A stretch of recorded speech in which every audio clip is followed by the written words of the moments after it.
Seneta wa Vihiga Godfrey Osotsi Niwavutiwa kuma Sivitalini wa Karen Hospital Itina wa Kwitha kwa Ivinda ya Mithenya Itina wa Kukwata Mauumisye Mavithukiani ya Mbuliili Aineena na Aandiki Mauvoo Osotsi Niwatungia Muvea Atongoi Manamukwatie Mbau vamwe na musi wake kwa kuungama nake Minister wosesi wanthini Kipchumba Murkomen ayumania wa Kiuteti na Mbuliili na yathana kuthinikia ala Mekwikon'ya na Mavithukia asu mwaka mweu ena Mauvoo wakwikala Sivitalini wa Karen County ya Ilovi kwa ilungu ya Mithenya na Kukwata uiti nundu wa Kuvithukiwa mukawani Umwe musini wa Kisumu. Seneta wa kaunti ya Vihiga Godfrey Osotsi Niwavutiwa Seneta Osotsi Aineena na Aandiki Mauvoo niwaelezea ununguthu ya mwikaina alikile mukawani usuyetanite isita yake na vala Itina wa kumukethia manambiye kumuvua maimukulia ni Kukwata Mbau serikali ya President William Ruto.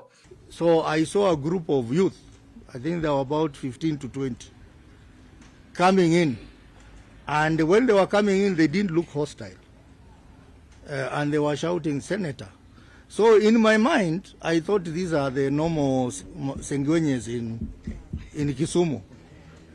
We encounter them most of the time. So I said, wacha vijana wakuje wanisalamie. So indeed, two of them greeted me. And I was actually on phone. Two greeted me. I didn't see any danger until they started hitting me and saying, why are you supporting one term? Why are you not supporting William Ruto? Before long, I was unconscious because they really hit me so hard. Osotsi niwaweta kana na vitiye siatema na kuwathwana kisasi na vala unetaniwe ni musikali wake na ula unaivasa Mbuliili isu iambia kumuvua. One of the guys, the one who was hitting me with a kick, was actually trying to remove a gun to shoot me. Was actually trying to remove a gun to shoot me.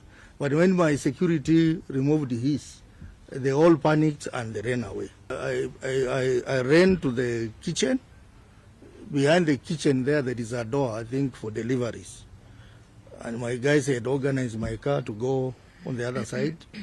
That's how I was saved from the situation. Ivinda ne Minister wosesi wanthini Kipchumba Murkomen waweta kana serikali ni kwikithia kana onthe ala manakoniwe kumuvithukia Seneta Osotsi ni mekiwambini. We want to see accountability in the activities we've seen in Kiambu this morning and what happened to Senator Osotsi in Kisumu. It must be a lesson that will teach others that violence does not pay. Nangi Murkomen wakulia ateti kuma milengo yonthe kutwaesia uteti wa Mauvoo na kweka kumatumia muika kutwaesia ithoko. I want to ask politicians, whether they are in opposition or government, to organize their politics around issues and to let the people decide.